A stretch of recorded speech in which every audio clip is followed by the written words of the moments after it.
welcome all of our gang here, and then also have all of our guests take a moment to introduce themselves. I think we know almost everybody, but please say hello and tell us who you are. Particularly you, sir, here on the end. John Ellis, TDA Finance Committee. Holden Mask, Sunshine Request. Virginia Daffrin, Mountain Express. Rick Bell, Engadine Inn and Candler. Dylan Davis with the Asheville Citizen Times. Landis Taylor, Explore Asheville.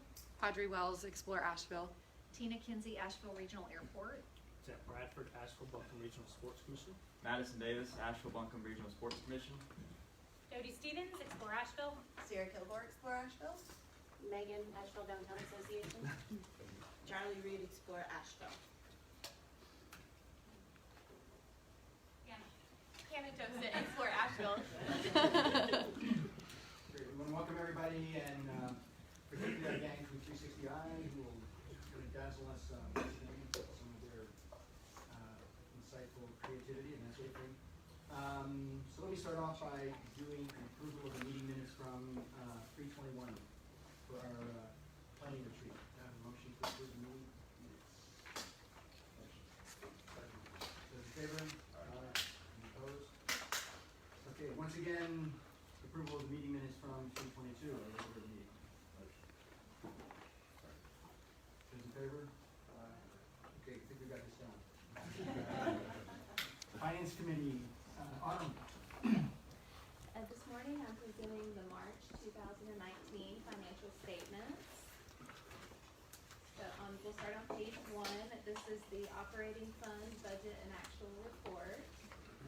You will see in the second column for the month of March, revenue totaled $951,000 and expenditures totaled $661,000. This resulted in revenues over expenditures of $289,000 for the month. And for the year to date, in the third column near the bottom, you'll see revenues have exceeded expenditures by $4.2 million. In the fifth column, percent budget used, you'll see that 70.9% of the budgeted occupancy tax revenue has been collected for FY19, and 46.8% of budgeted expenditures have been spent at the end of March.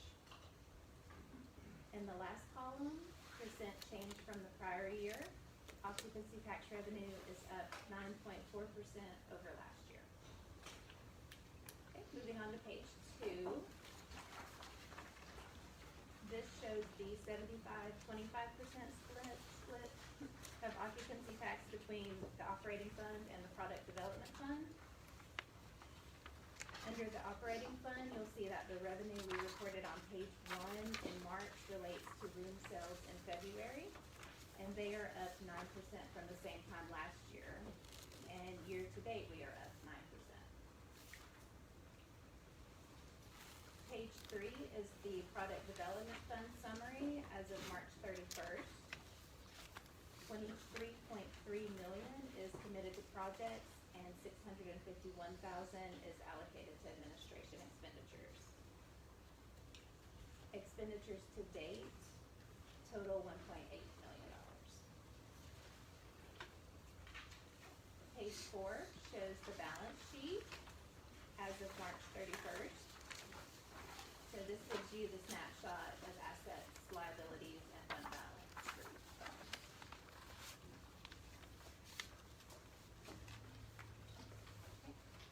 The following pages, page 5 through 8, we have some comparative data of room sales.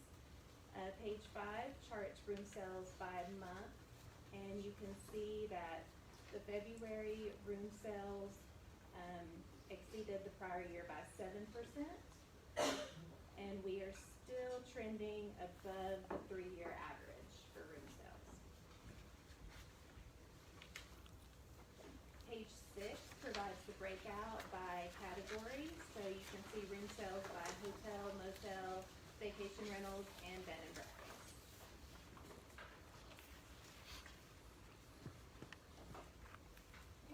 Page 7 provides a history of total room sales by month. Again, you can see the current year is exceeding prior years. And the last page provides further information on the breakout. I'll be glad to answer any questions. Any questions? Thanks, Autumn. Do I have a motion to accept the financial statement? So moved. Long as. Pick it up. Those in favor?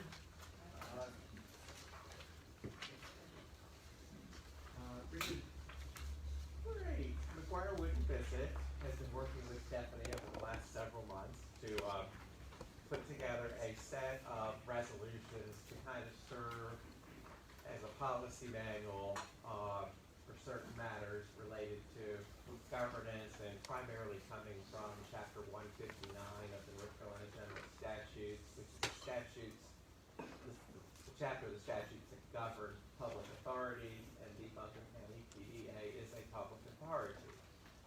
We identified that the chapter requires the authority to appoint a budget officer and a finance officer.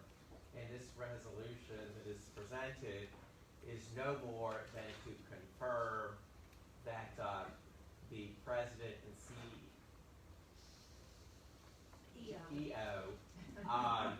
is serving as the budget officer, and that the finance officer for Buncombe County is serving as the finance officer for the public authority. So this resolution is presented really as a housekeeping matter, and I'm glad to answer the questions.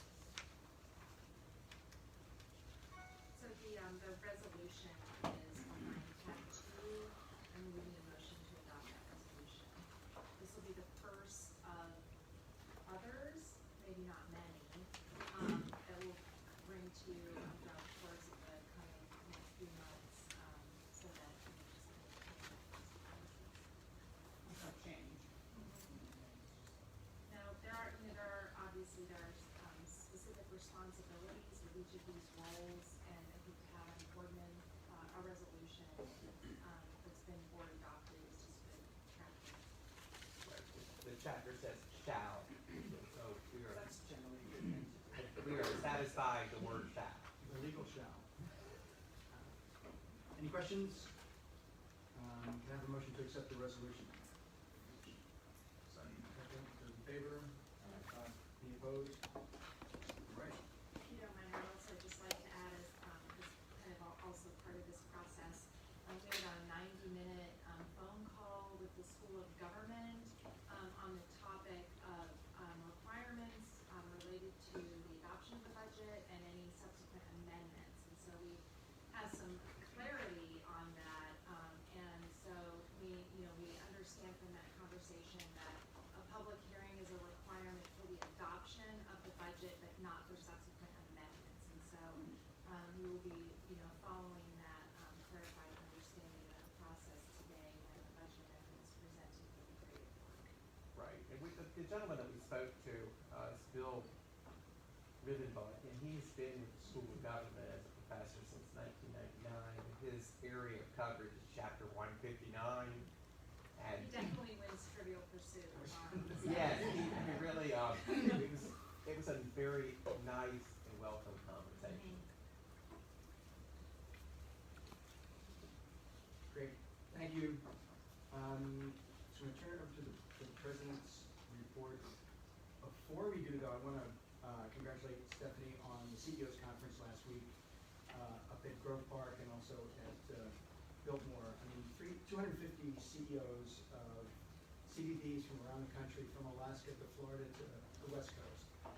I had an opportunity to be there just for like half a day and see the amazing group of people from around the country. And it was really impressive because we had the opportunity to have perfect weather up at Grove Park Inn, which Gary was so kind to provide.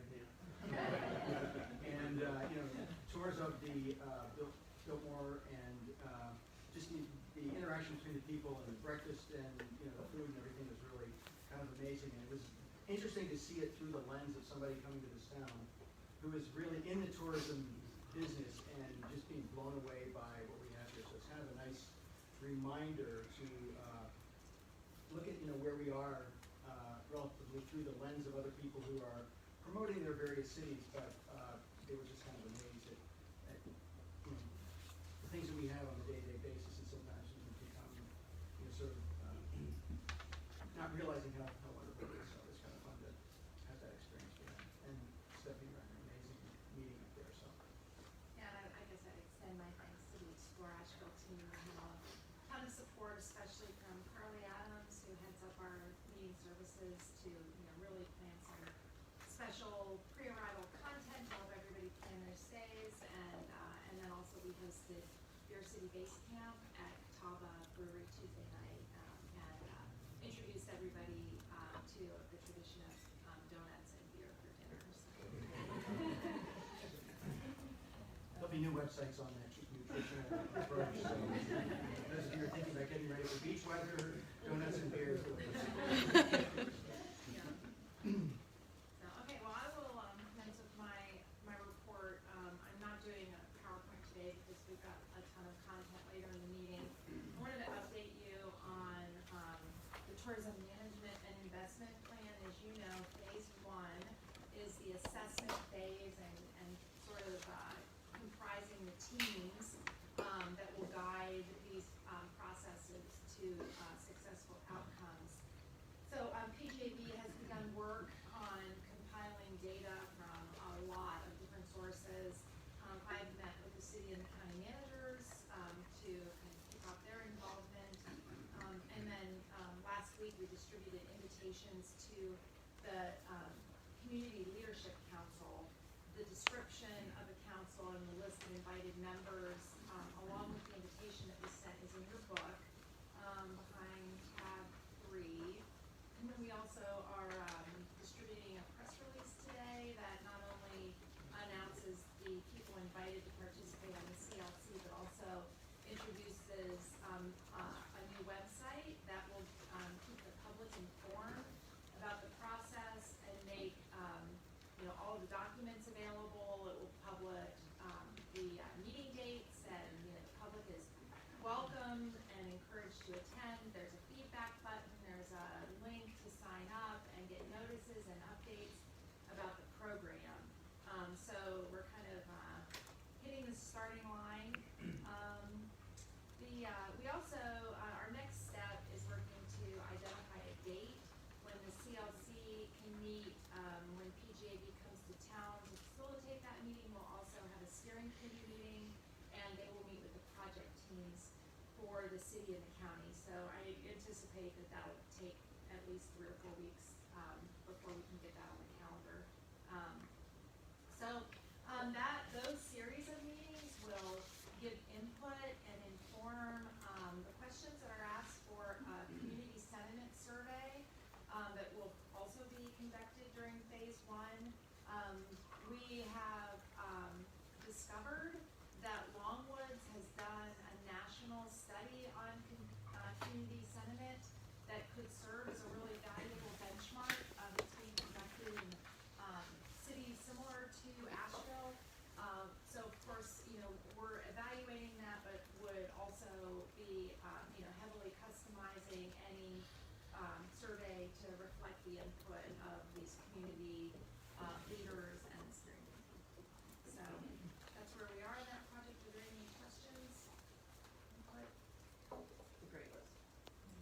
And I'm really excited about it, and I know, it's a big list of people, but we will be prepared with strategies to facilitate meetings so that, everyone is providing their input and that they're engaging experiences for everybody. We also have been heavily involved in designing the scope of work for the African American Heritage Project.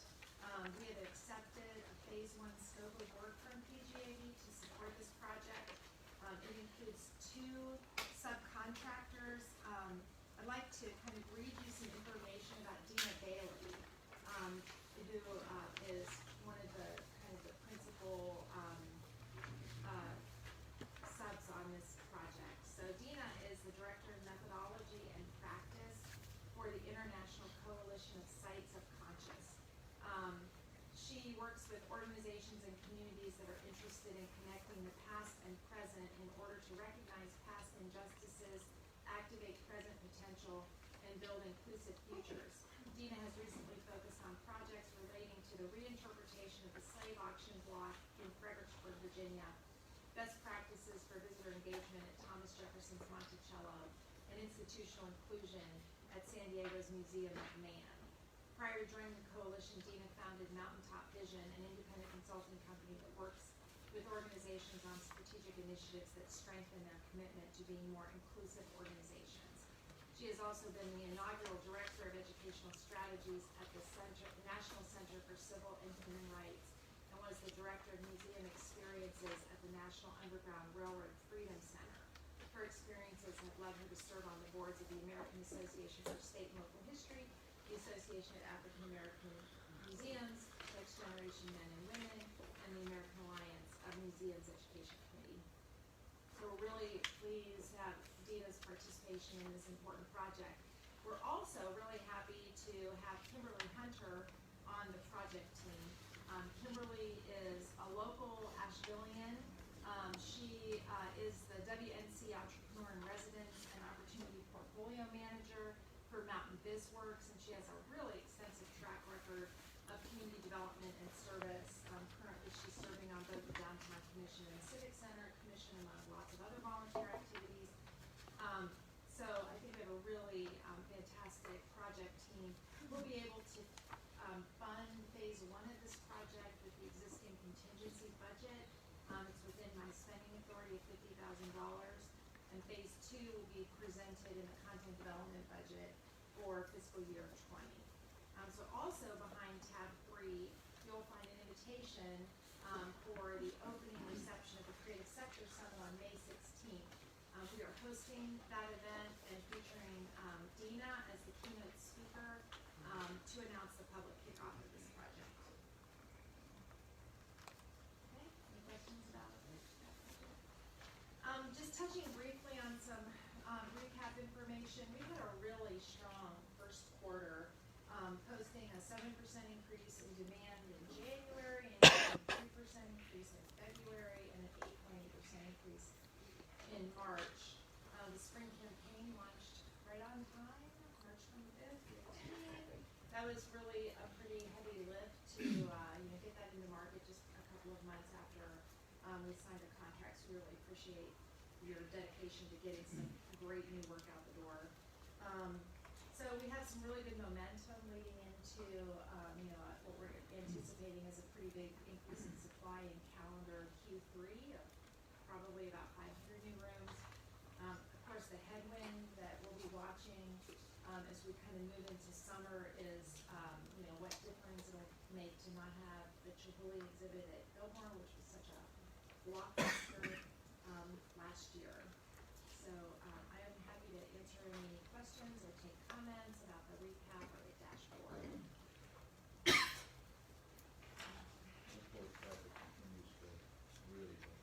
Yeah, my recollection is that we're like 44% over last year, and we had 4 new nonstop flights start in May. Is that right, Tina? Year to date, we're 37% ahead. We've got 40 to 50% more seats in the market this summer compared to last summer's record numbers. That's huge. And yes, we have 3 new flights starting this Friday on American Airlines, so that's exciting, and then another one on Delta starting in June. And the 3 new flights are to which cities? Philadelphia daily, Dallas, Fort Worth daily, and LaGuardia weekend service. And then what's the next one? Detroit with Delta. What's the profile of the passengers? Are you asking, Is it tourist business? so we do have data around that, and off the top of my head, it's about a 60-40 split in terms of 40% being business travelers, 60% leisure travel, and we also have a similar I would say about a 50%, 56% local traffic and 44% inbound from other places, if that's helpful. Tina is collecting some data from people who log on to the airport's Wi-Fi, and so maybe we can invite her to give a presentation about that in a few minutes. I'd be happy to.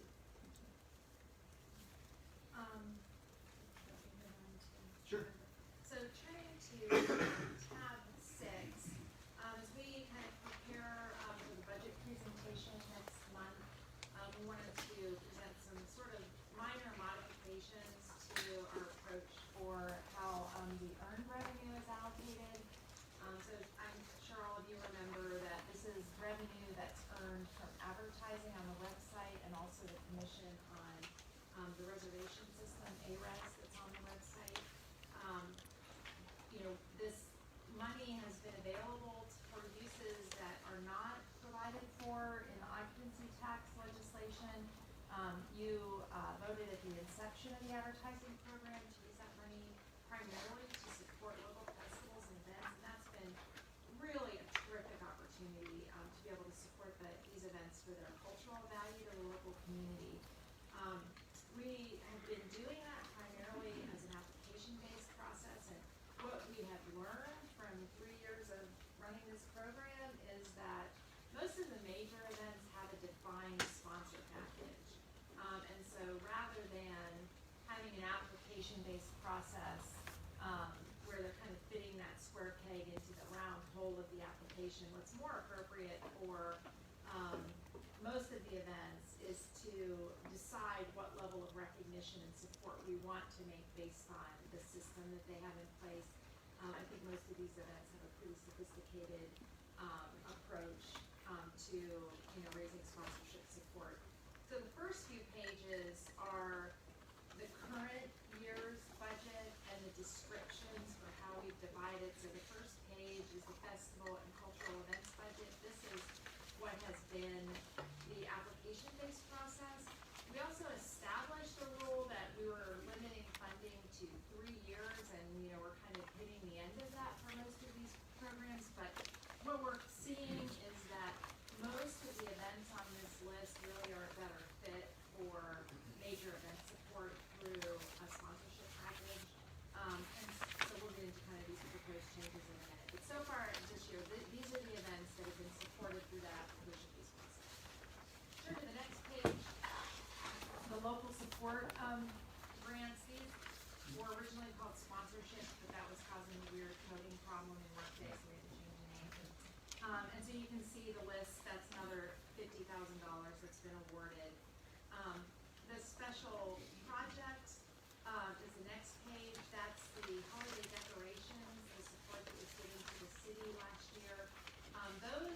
That money was able to create some additional enhancements that can be used year after year, so that capital investment won't be necessary again to sustain that.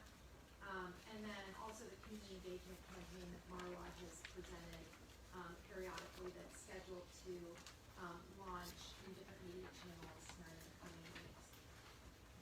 The last page is the major events. Now, these have been awarded through those kind of sponsorship agreements. Missing one. Cha-Cha, first Cha-Cha. Next page. Cha-Cha, next page. Okay, so then the final one was the event development.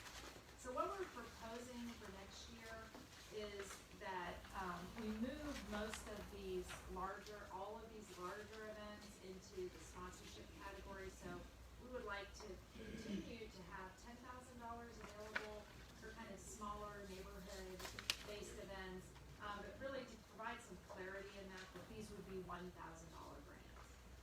Chip's been on that committee, and I think one of the hard parts has been providing some kind of parity for visitation. So we're kind of acknowledging that the bigger visitation events are going to be sponsorship packages. So we would allocate $10,000 for these kind of smaller events. They're $1,000 each, and they would be an application-based process. And which current pot is that? Is that the local support? Currently we have $50,000. So we think the events would still get support. They would just come through a different you know, a different process. In the application process. Yeah, I think, you know, we basically, you know, need to, yeah. Is it? Yeah. We think we need to collect, you know, yeah. Yeah, but I think part of the you know, the assessment process is the request for funding. We've been saying you can request up to 50% of your budget, and, you know, that's not really a method of providing any kind of parity, so. So $10,000 limited to $1,000. Yeah, which is gonna be more, I mean, right now, there's probably 4 on that list that will come back through that process. But we, you know, we endeavor to get the word out so that people know that it's available. So we'll be moving some of that money into the major events category. We would do a call right now, these are coming in, you know, sort of throughout the whole year, and we evaluate which level of sponsorship and recognition we think is appropriate. We'd like to do a call for proposals, and so we sort of have an application cover to collect some basic information, but we would be evaluating sponsor decks primarily. So we're suggesting that we enhance that pool to $75,000. We've already committed $25,000 in event development support for Chow Chow in the next fiscal year. I kind of glossed over the local support. This is a category that we've been supporting, kind of professional development oriented events. This is really geared towards things that are beneficial to tourism partners for professional development, like the Creative Sector Summit is that's mostly locally oriented. It's typically content that is beneficial to, you know, the people that we serve from an educational perspective. And then Even has the city reconsidering money for Chow Chow? The city is in conversations about everything right now around the event support, and so I actually don't know what's happening in terms of, I don't know what's happening in terms of this year. It hasn't, that hasn't happened. But, yeah, I don't know, so I don't know.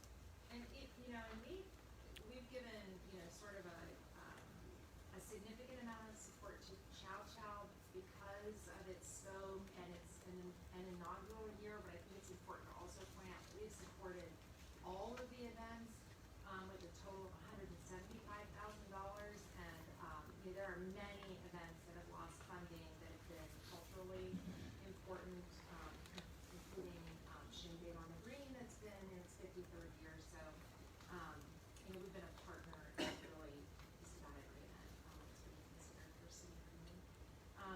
And so for special projects in the coming year, we recommend the continuation of the community engagement campaign through paid advertising with local media outlets. Would you guys help me with the other, what's the other part of that? I'm sorry, We're doing media campaign, and I've lost track of the other. Oh, the other part is the welcome to. Oh, yes, thank you very much. So sorry, okay, thank you very much. So on March, we presented at the last meeting plans for the Welcome to ABL platform that would present information to visitors once they're in market and connect them to the businesses that we serve for free. And so we're budgeting $20,000 in this category to do some local advertising to make visitors aware of that platform. Thank you, sorry, I lost track.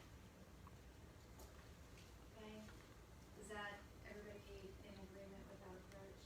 So that's 20 of the 25 under community engagement? This is under special projects. Right. Under a different special project. You're on the last page of that.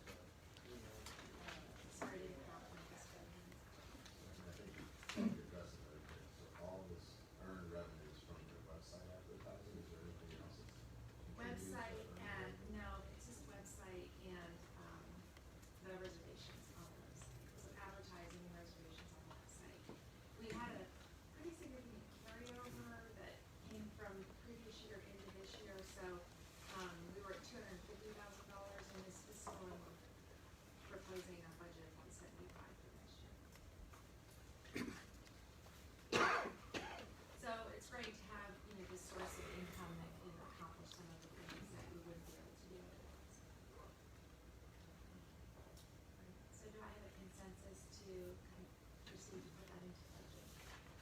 nods, please.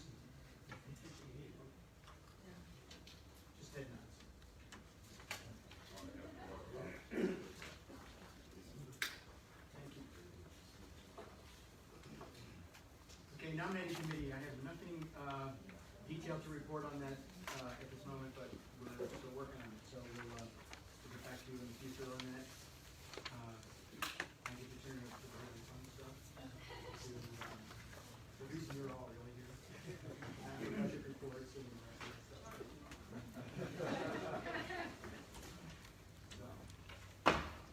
Turn it over to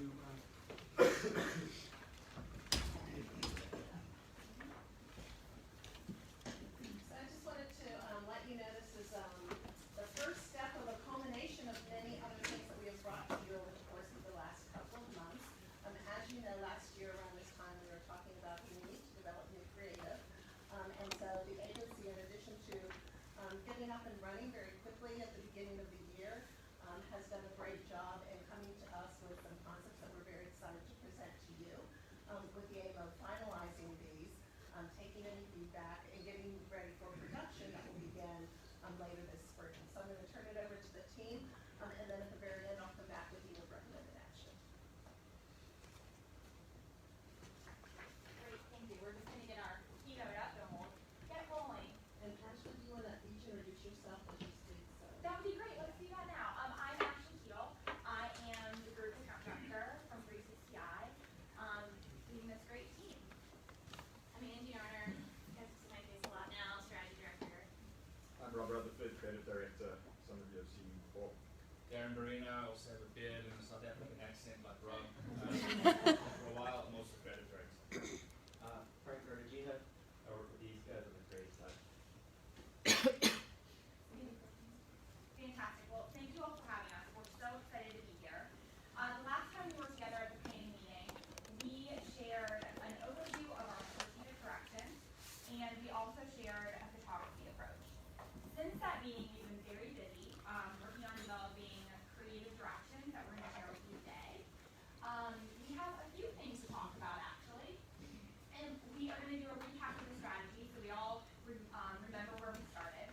We have two creative directions to share. As Marla said, they are a work in progress. These are by no means final. We're very pleased with the direction that we're moving in. But our goal after this meeting is to continue to expand those directions, really hone them, and lock in on one to produce and launch in August. In addition to the creative directions, we're also going to share our production approach.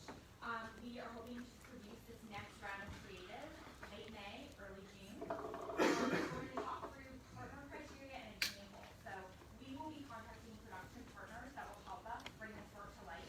We have a few examples of the direction of the type of production partners we would like to pursue.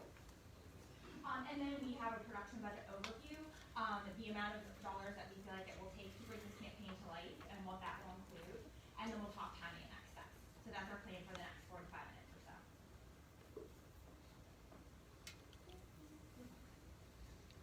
So just a quick re-grounding. You guys are pretty familiar at this point with the strategy that started all this and that we continue to be grounded in, not just for the spring campaign, not just for this campaign, but beyond FY20, is give travelers permission to let their spirits run free. So this is all obviously born out of the insight around the consumers that we talked to, that we did a deep investigation into, and it really reflects, we think, how we want to go about selling your destination. I think it's important to know that we've identified a lot more. There's a lot to unpack in this statement. It's about being invitational. It's about being welcoming. Giving travelers permission is really just an invite to bring their most authentic selves to this place.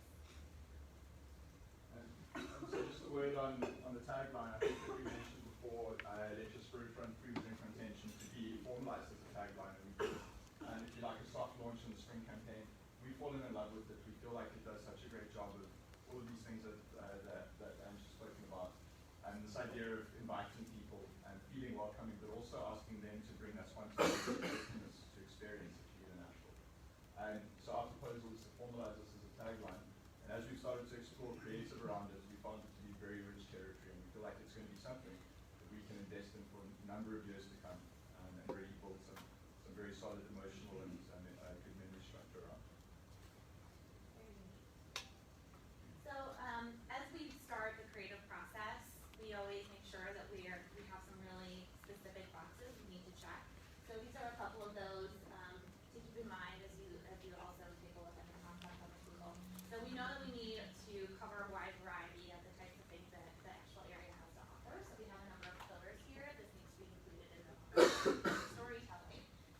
And then with regards to story, we'll want to make sure that we're not just being clever or telling a story for story's sake. It needs to be a story that informs and really tells travelers about the Asheville area and why it's unique.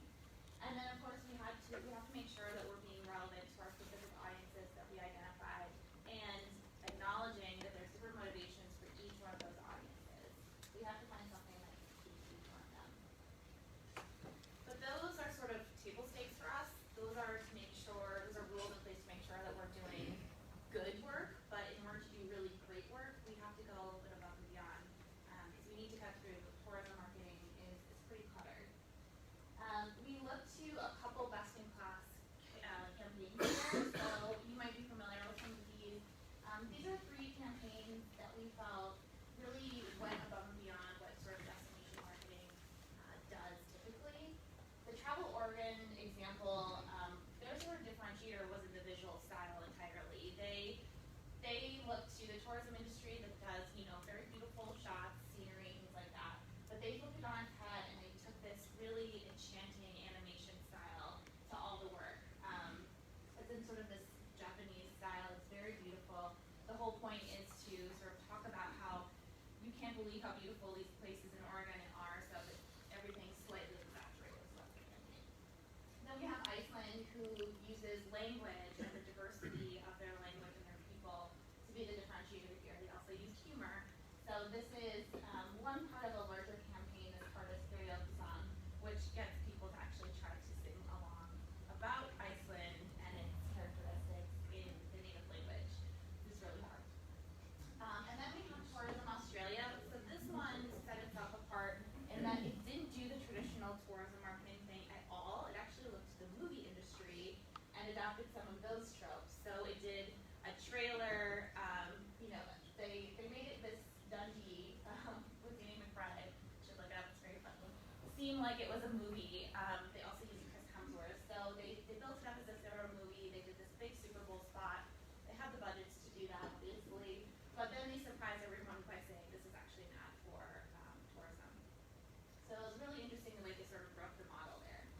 So we think the way that we really break the model in our category is to tap into our DNA. That's what all these people did. We're trying to figure out what makes Asheville super unique and really evoke emotion. That was something that we talked about in early conversations with you guys. We can't just say, here's all the things you can do, but we really need to communicate, here's the things that you're going to feel when you're here. And that was really the basis of our strategy and our platform as well. So there's a lot of ways that we could do that.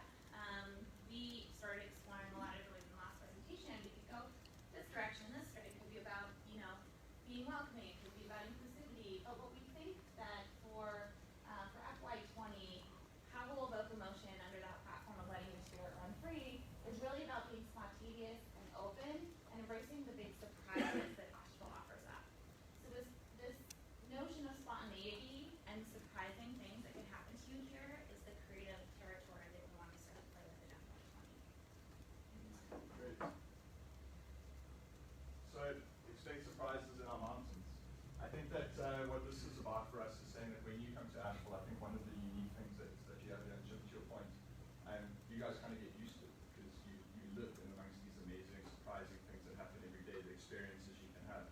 And isn't that a wonderful promise to visitors that when they come, they're going to get a whole lot of these things that are going to delight them and surprise them in some way, shape, or form. And then there's this interesting tension in saying, actually expect those things that are unexpected. And so this becomes, think of it almost as the theme for how we bring Let Your Spirit Run Free to life for FY20. There'll be many other chapters in the book of Let Your Spirit Run Free. But for FY20, this is the theme of how our narrative comes to life. How we talk about the experiences that you can have throughout the county, how you can go to various places, and in each place you're going to get this delightful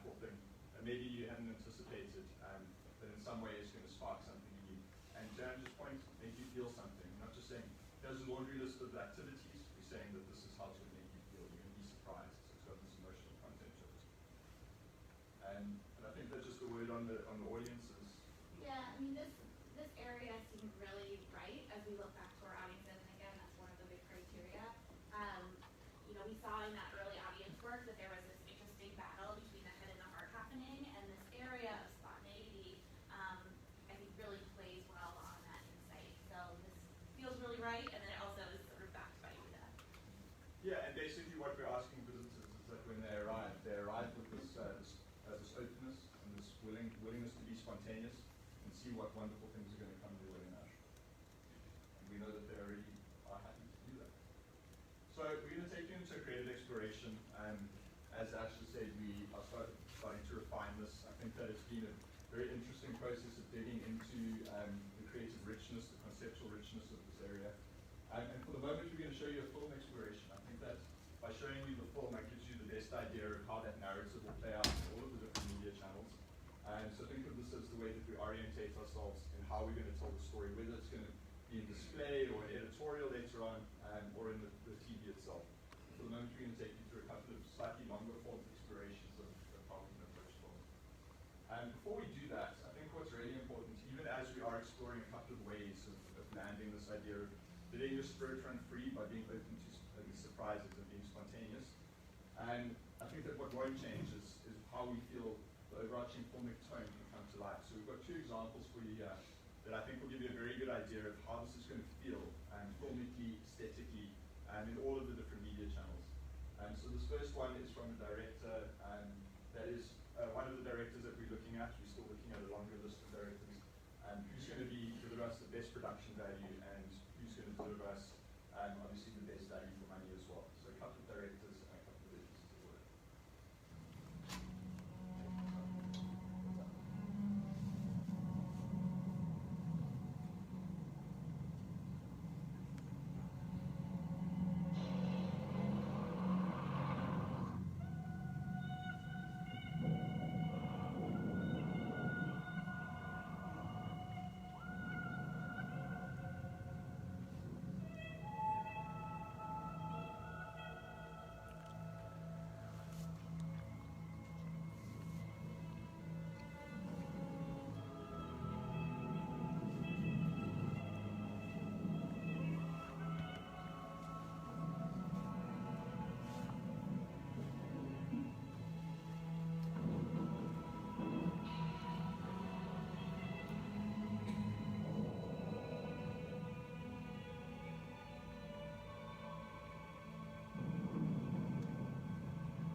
Story to the one we're going to be telling about the Asheville area. But I think what you'll notice from that is the sense of kind of being immersed in experiences, which I think goes against the category conventions of standing back and looking at landscapes and almost feeling like you're not really immersed in that moment and how that's going to make you feel. So we really like how this director has these beautiful shots that kind of draw you into an experience of what an area is going to be like. And our next reference, I think, gives you maybe a slightly better idea of how we feel the narrative is important. We need to tell a story about Asheville that really connects you to the visuals that we're showing and connects you to the experiences that we're offering up in the area. So I think that this next one is quite an interesting exploration. It was done by a director for tourism in Mauritius. And the form that it takes is the narrative, the audio you're going to hear is a phone conversation, and the phone conversation is where this man is describing some experiences that they've had in Mauritius to a woman on the other end of the call. And there's quite an eclectic mix of different scenarios and different experiences that you get into. I think also a good indication of how, when we want to show the diversity and the richness of experience in this area, we need to find a narrative device that allows us to seamlessly get around the county and get into all of those different places and experiences and moments.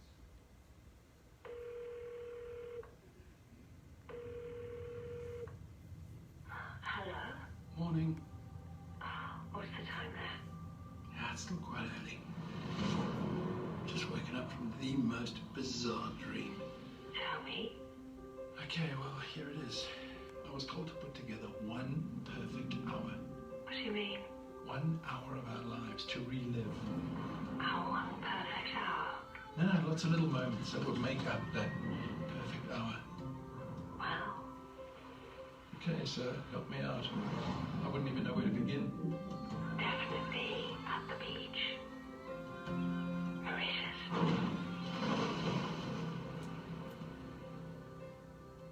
Isabella's still in that piece. Oh, so the kids are still young. Yeah, but they're safe and they're entertaining themselves. Okay, no, wait. I've changed my mind. They're in their teens when they've made all those new friends. Who's on the phone? It's Dad, Bella. Oh, good morning, Dad. I miss you. I miss you too, Bells. What are your best memories? Oh, definitely snorkeling. Have we said that yet? We haven't, but you know how Mum sees sharks everywhere. It was a shark. In Mauritius. Ah, the prince is awake. Morning, Dad. For me, add 5 minutes of skiing. And for you, you know what, Dad? You should stick to that parachute thingy. Cheeky son.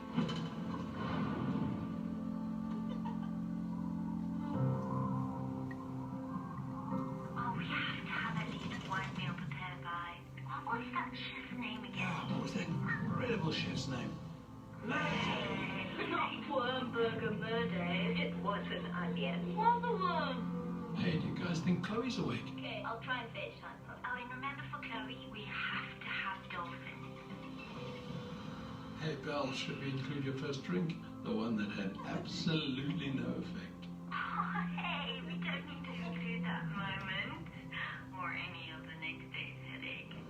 Do you remember us swimming late at night after the kids had gone to sleep? We were never asleep. Yeah, we stayed up and danced all night.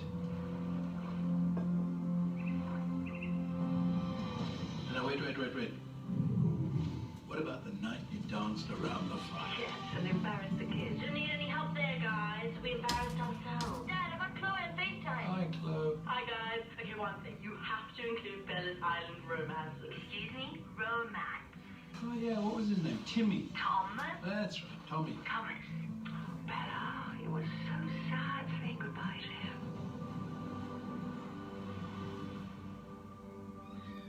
Yep. And I spent the rest of the holiday reading Harry Potter. For like the 10th time. Sorry guys, gotta go. Class about to start. Love you.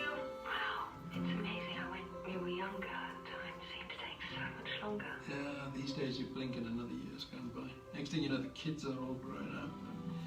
I actually don't even want to think about that right now. They are going to leave us with such beautiful memories. Yeah, you're right. What do you still have to do? Have a few meetings tomorrow and hopefully all that goes well. So, when are you home?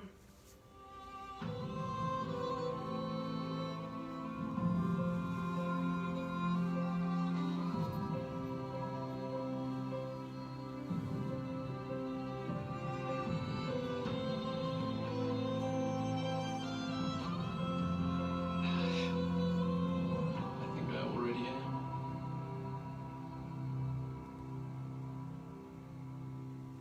So, quite a long piece, but I wanted to play it out for you because I think what's really great about it is that feels like the opposite of the tourism brochure, destination brochure.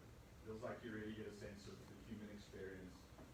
People feature very heavily.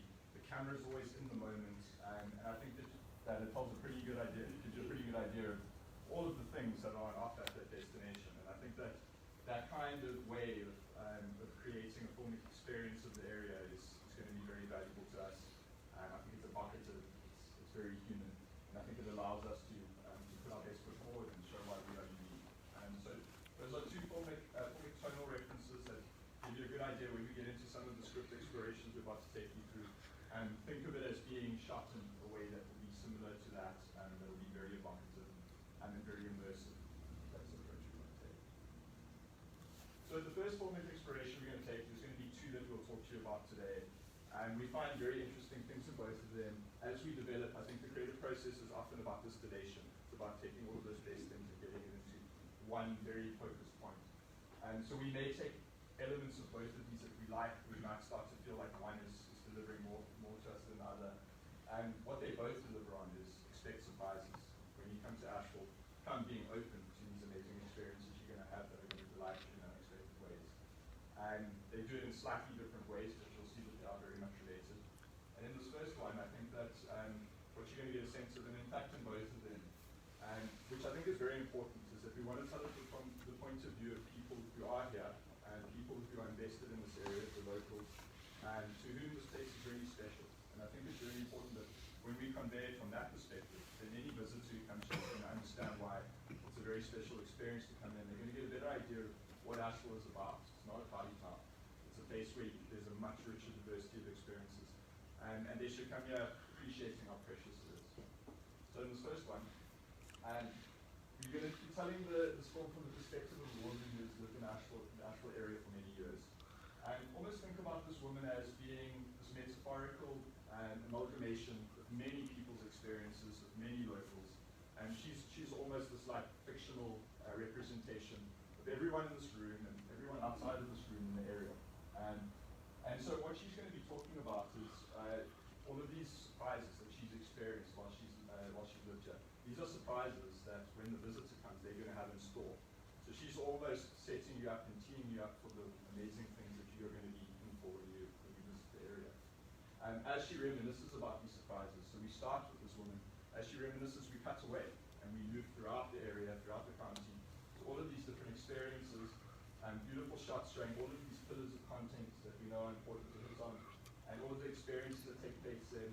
And very important is in each of those, like the references we've shown you, the human elements. Each of them are going to be all about this human interaction. How being here and experiencing things here actually brings you closer to the people that you meet and the people that you're out there with. And so we'll be cutting away to that and showing this very rich diversity of things that you can do in the Nashville area. At the end of the story, she's going to say that even though she's been here all her life, she's gone through all of these surprises, this area still has the ability to surprise her. And so someone can live here their whole lives and still be surprised from time to time. Well, if you're a visitor, what's your outtake? You're definitely going to be coming here enough surprises to last you a lifetime. You're here for a few days, there's going to be plenty that you're going to be getting, guaranteed. So I'm just going to skip past this reference. I don't think it's particularly necessary. And I want to get you into the script. We call it Forever Surprising. So we open on this woman, and she's got a twinkle in her eye. She's very full of life, and she's sitting on a rocking chair, and she's rocking back and forth, looking at a scenic vista. And she says, "I've lived in Asheville my whole life. I know all of the surprises you have in store." She's addressing the viewer, the visitor. We cut to a close-up of Abby, the spoon lady, playing with the band in Paxwood Park. The old woman continues talking, and she says, "I've heard beautiful music made with sapphire silver." We cut to Alan Muscat, the mushroom man, foraging for wild edible fungi in the middle of the forest. He hands his basket off to a chef who shows off a beautiful meal that he prepared with him. She says, "I found a hole in the wall where you can taste the forest magic." We cut to a glass blower at the River Arts District, and she blows a piece and ruins it. It turns out to be a man's maze, but she works at just slightly creating intricate masterpiece of design. And she says, "I've seen fire create things that no one's ever seen and no one ever will see." We cut to a picturesque lake at night. There's a waterfall in the background, and we soon realize where we are. The crickets are chirping. Sky of stars overlooking it. And she says, "I know what really happens at the midnight hole." It's a sense of that mystery. And we cut to a dog kind of point of view, again being immersive. There's this dog trying to lift the camera. She says, "And I know the best places to get free kisses." So we show scale, and sometimes we show more intimate moments. We cut to a brewery. We see the vats where the beer is brewing. And at the bar in the brewery, the bartender slides a beer onto the counter in front of the camera. On the glass it says "Ginger's Revenge." She says, "I think they even named the beer after me." We cut back to the woman sitting in a rocking chair. And when the camera pulls out, we realize that she's not on a backyard porch like we may have assumed at first, but she's actually on a rocking chair at the top of the mountain, on the top of Mount Mitchell. She looks at the camera and says, "Even after all these years, I'm still surprised by the things I've never seen. So when you visit, you best be ready for a few surprises of your own." And at that moment, a great horned owl lands on her chair, on the arm of the chair, looks at her quizzically. She doesn't really bat an eyelid, and she looks back at the camera with a twinkle. And we cut to logo and tagline of the picture, "Asheville, it just threw it from free." So let me just read the voiceover from the beginning. "I've lived in Asheville my whole life. I know all the surprises you have in store. I've heard beautiful music made with sapphire silver. I found a hole in the wall where you can taste the forest magic. I've seen fire create things that no one's ever seen and no one ever will see. I know what really happens at the midnight hole. And I know the best place to get free visitors. I think they even end the beer after me. Even after all these years, I'm still surprised by things I've never seen. So when you visit, you best be ready for a few surprises of your own. Asheville, get your spirit run free. And as she's talking, cutting away and seeing all of these beautiful moments throughout the county. And I think that this is the opportunity as we refine is to make sure that we are getting into all of the most evocative moments, the things that draw us in, the things that may give us the best sense of overall what Asheville is all about. And letting your spirit run free, being this openness to that variety of experiences you can have. And then there's a number of possibilities for the scenes that we have, and including the unexpected ending that we finish off with. For example, on top of the mountain, instead of the owl, the whole sky could light up with fireflies. Or you can do things that have a little bit more of a likeness to them, a little bit of humor. Perhaps she gets up from a rocking chair to look at a portrait that was being painted of her in the River Arts District. It's a little bit abstract, doesn't quite look like her, but she likes it anyway. Or she could get up and slide down the water slide with sliding rock, the natural water slide, if you want something a bit more high energy. Or if you want to situate it a little bit more in the town, and street music starts to play out in front of the house, the old man comes up and asks her to dance. So there's really beautiful moments, the dog coming to camera, seeing some of the natural beauty, really getting this eclectic experience of what Asheville is all about. There's our first route. And our second film, again, very much built off this idea of expecting surprises in the mountains and telling that story in an interesting way that's true to the area. This one has a slightly more unexpected in some ways, which I guess is appropriate tone that we take to it. And you'll see exactly how that comes to life in a second. So the second film is about how the Asheville area is so rich in surprises every single day that it's perfectly reasonable to expect surprises. Jim, to your point, we kind of take them for granted a little bit sometimes because there's so many of them. So we're going to play into that in a tongue-in-cheek way. We're going to have this charming narrator describe how the multitude of surprising experiences in Asheville, across all of the pillars, throughout the area, all of the different experiences, well, they're pretty normal in these parts. This is kind of what we're used to. So this narrator's tone is going to be one of sophisticated irony. There's a wink and a nod that says he knows everything is exceptional, even as he's kind of playing them down in this kind of self-deprecating way. At the end, he lands this point. Asheville has so many surprises to go around that when you visit, you can expect your fair share of your own. So just a reference that we want to give to you, we're not proposing that this is our tone of voice, but there's a brand that you guys will all know really well and will know that tone of voice really well. So as we start to look at this route, it's also an opportunity for us to be very clear and develop a very clear tone of voice for Asheville as an area. So this is Jack Daniels. I'm going to show you one commercial. It's very similar to all of the outdoor you would have seen, the print advertising you would have seen. And they have this very strong, very clear tone of voice.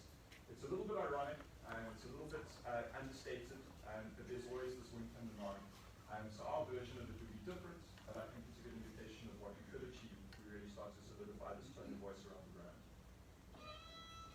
This is Lynchburg, Tennessee. This is how many people were born here. This is how many are fifth generation. This is how many are named Hiawatha Kitty McGee. These people have served their country. This is how many will still be in town when the football team plays at Huntland. She's from Taiwan. He's German.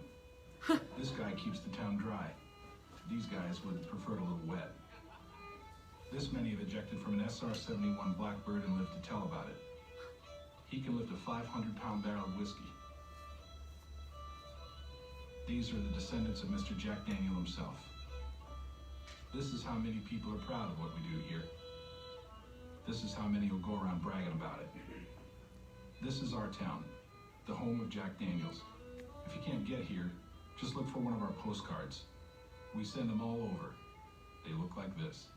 So there's a sense of self-conscious irony, self-deprecation, and there's humor, but the humor is smart.